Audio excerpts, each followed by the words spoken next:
survey so that we can discuss this going on. The whole discussion is divided into two parts. We'll share, of course, the findings of the PRCI and YouGov survey. We'll also look at, we have experts and a whole range of professionals with experience in various kinds of sectors to talk about EQ solutions at the workplace. So how can we actually apply EQ learnings at the workplace and help us to be happier and more content? Without a break, I'd like to first introduce Deepa Bhatia, who's the GM India of YouGov. Welcome, Deepa. Thank you for having me on. Can I share my screen? Yes, you can go ahead. In the meanwhile, I'll start the other introductions. Nitin Mantri, a very well-known face in the PR world, of course, President PRCI and ICCO, and also heads AVNWE. Welcome, Nitin. Thanks, Parul. Glad to be here. We also have Archana Muthapa, who leads corporate communications at external communications and corporate communications at Bangalore International Airport, and is a mental health advocate herself. She did a survey last year all on her own on what are the mental health challenges for PR professionals, and I'm looking forward to learning more about that. Welcome, Archana. Thank you, Parul. Glad to be here this afternoon. I'd like to welcome Pratishtha Kora, who is with Archetype, but also is a Godrej PR Moment at Factors 30 Under 30 winner, and she will share her experiences as a young professional about what are the EQ challenges she has had, and she'll also share the health challenges she's gone through in the last few months and the kind of impact it had. Welcome, Pratishtha. Thank you, Parul. Pleased to be here. I'll also like to welcome Dr. Neha Bhardwaj. She is not only a clinical psychologist, but also director with Mind Solace, a firm which offers not offline and online counseling services. She's also an expert in pediatric counseling and psychology. So anybody who has questions about parenting, especially in the pandemic, she'll be available not only to answer questions about how to establish EQ at work, but also about work from home. Welcome, Neha.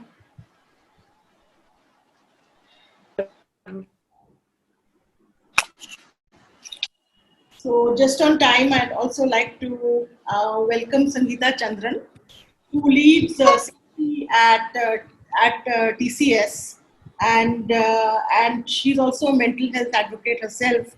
We're really looking forward to hearing about your role and how EQ is being established in an institutional manner at your organization. Welcome, Sangeeta. Thank you, Parul. So with that, I'd like to hand over to Deepa and Nitin to take us through the YouGov PRCI survey first. Over to Deepa and Nitin. Thank you for having me here. Like Parul mentioned, we're going to take you guys through this presentation. I'm handling the first part, and then Nitin will take you through all the findings we had from a recent survey that we did together. Very, very quickly, before I begin, a short introduction about YouGov. We are an international research and data analytics group spread across the globe with over 22 of our countries that we have offices in, and about 45 countries that we have panels in. So just very, very quickly, before I get into the findings from the PRCI survey, I wanted to give you guys a little bit of a context from the global world in terms of how mental health has been impacted. Because of our global spread, we realized very early on, almost by mid-Feb, that this was going to be a much larger issue than most of us were predicting. And a lot of countries had already started going into lockdown. And so we started a global COVID-19 tracker, which did almost 30,000 interviews on a weekly basis across, I think, 26 countries, if I'm right. And a small part of it also covered mental health and happiness and how people were, or their attitudes were changing week on week as the disease started progressing, coming to their own countries, to their geographies, as lockdown measures were implemented and then lifted. And I just wanted to show you that the big jumble is all the countries there, but I tried to focus on a few countries just to show you how it changed. And these are net happiness scores, which essentially means number of people who reported to feel happy that week versus the number of people who are actually feeling unhappy.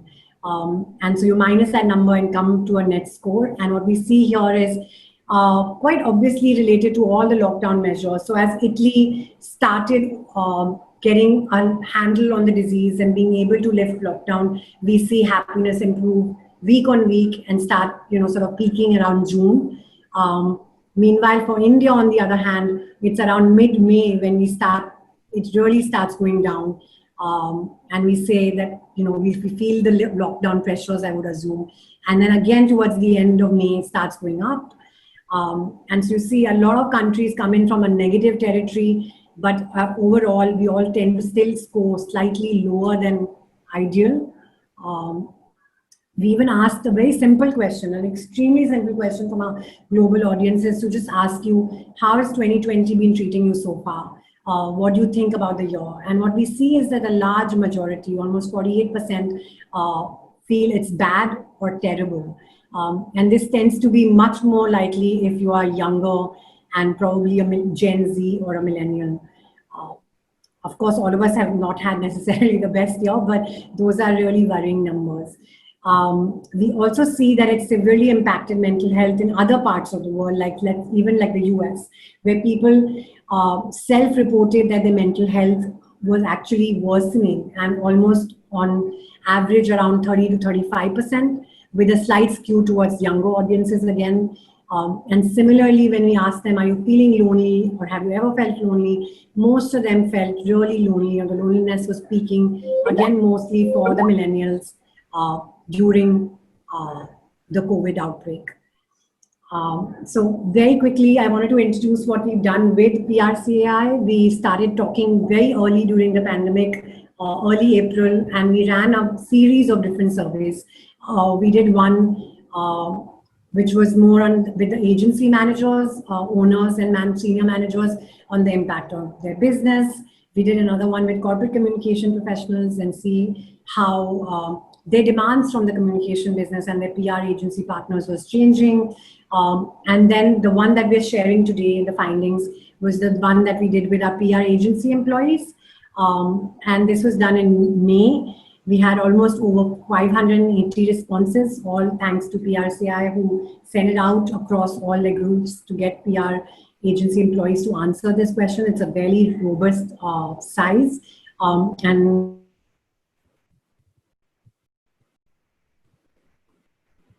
very quick summary of the findings. Work-life balance is becoming trickier to manage. All of us are struggling a little bit, working from home and handling sort of housework at the same time.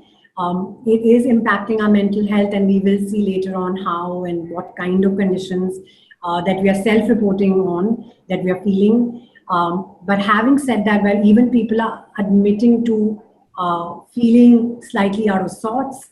A majority is still feeling that they would not like to seek out external help. And that's something that we felt needs to be addressed and destigmatized to allow people to have this conversation and seek help when needed. Over to you, Nitin. Thank you, Deepa. I have one question before we go on to Nitin. Deepa, how important is it to have a baseline survey like this to evaluate solutions to mental health? So I think it's really important to understand, because these are all self-claimed and self-experienced surveys. They're all done in an anonymous manner. And so they're not biased in the sense of what we are feeling. Maybe someone sitting in front of us might judge us in some form. But to be extremely effective, ideally you want to be able to run it on at least on an annual basis, if not more frequently, just to be able to see what those baselines are. So today we would know, okay, so many percentage of people are suffering, let's say, from sleepless nights, but we don't know, is that normal, is that too much, or is that too little, or is it increasing or decreasing? So to be able to see trends, ideally we want to be able to create that baseline over many years, but this is a great start, and we at least have a 2020 number now out here. Thank you. There's actually an acute shortage of data on mental health in India, and this is probably the first large-scale survey of this kind for the PR communication industry. With that, over to Nitin, who will take us through the rest of the findings. Thanks, Deepa. Thanks, Parul. You're right. I think the importance of having a survey and a baseline survey is very important. And Archana will also later talk about some of the stuff she did last year on her own. Before I start, I just wanted to thank Archana for her help on this, apart from, of course, Yuga for managing it for us. And also to a couple of our members, Nikhil Day and Girish Balachandran, who helped us get this all together.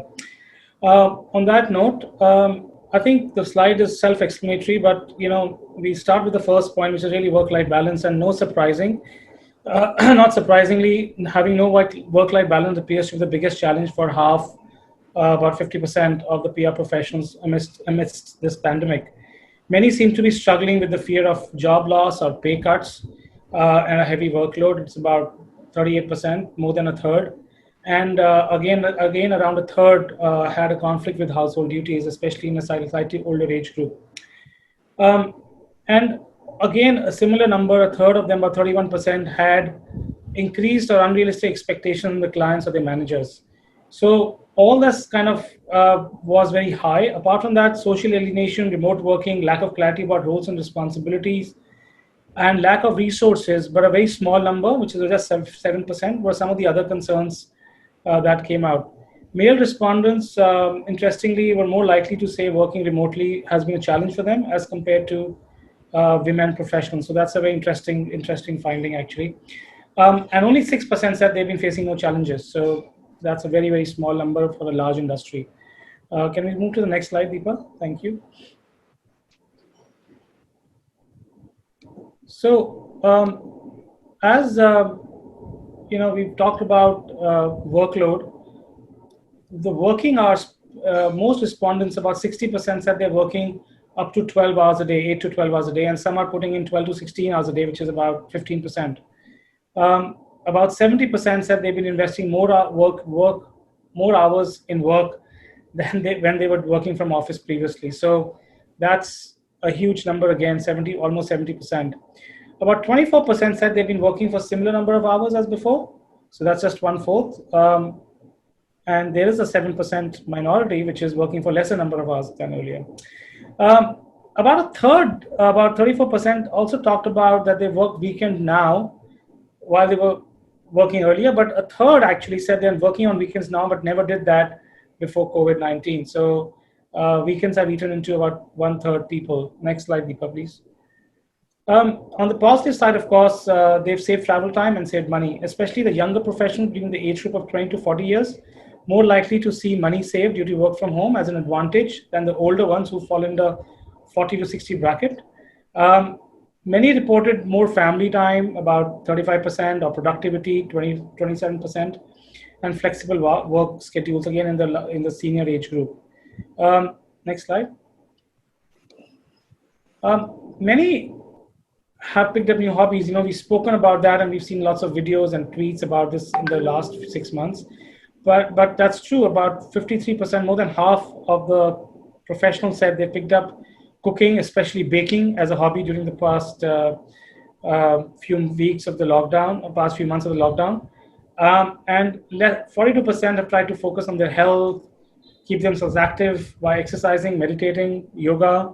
People have gone to gaming somewhere, or content, painting. So a lot of people have picked up hobbies, which is quite interesting. So everybody's doing something or the other. Next slide, Deepa. So at the same time, most are now seeing work from home as a new normal. Majority of professionals, about 60%, close to 60%, either agree or strongly agree that work from home will become the new normal for them, based on their experience of working from home lately. While only 1 in 5 disagree with this thought, 23% seem to be unsure of it. So from the ones who agree with this idea, most respondents, actually close to 70%, would like to work from home for a few days a week. So, well, a lot of people are talking about a hybrid model, really. Talking about the fears of this resumption of office life, safety while commuting emerged as the biggest fear, 56%, followed by safety measures undertaken by the building, which is about close to a third. Roughly about half picked regular and timely communication between staff and management and informal time with the team as the top measures that employees should take to extend support to people. HR engagement initiatives with special focus on physical and mental well-being, about 45% resetting performance targets, leadership engagement, and webinars around mental health. Yeah, we are doing that now. And other popular actions which respondents have talked about in this regard. So a lot of feedback coming from people clearly. Next slide, Deepa. So while satisfaction seems to be with communication from work is high, most of the people were unaware of mental health policies at their organization. So talking specifically about mental health policies, only 4 in 10 people confirmed that they have such a policy provided by their offices. 1/3 were not even sure about such facilities at work. So while of course about 1/4 of them said they don't have any such provisions. So when it comes to satisfaction level of employees with the current level of communication during COVID-19, I'm happy to say that more than 70% said they were either very satisfied or satisfied. Only 7% actually expressed dissatisfaction. So most of our members have been communicating prolifically during this pandemic. Next slide, Deepa. I think these are the last couple of slides, very important. I think irritability and inability to sleep, about 40 and 30%, were some of the main health issues experienced by people before the lockdown. What's happened is that after the pandemic, these have moved up from 40% to 51% and from 33% to 45%, the inability to sleep. So some, of course, were experiencing other severe issues, but most of the people that have talked about irritability and inability to sleep, and they've actually moved up after the pandemic. Next slide. And finally, I think more than, and this is where I think we should have a discussion as well, more than half expressed their unwillingness to consider seeking external counseling to cope with the crisis.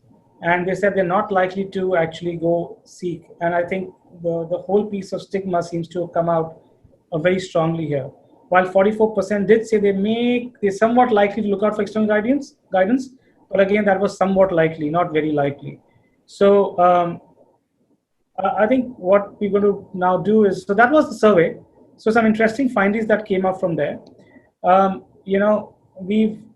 PRCS and UGov got together to do the survey, it was important to see where people are today, and we actually try to understand and give these findings to everybody, to all our members, so that they can actually take appropriate measures if they need to within their own offices, so that everybody gets help.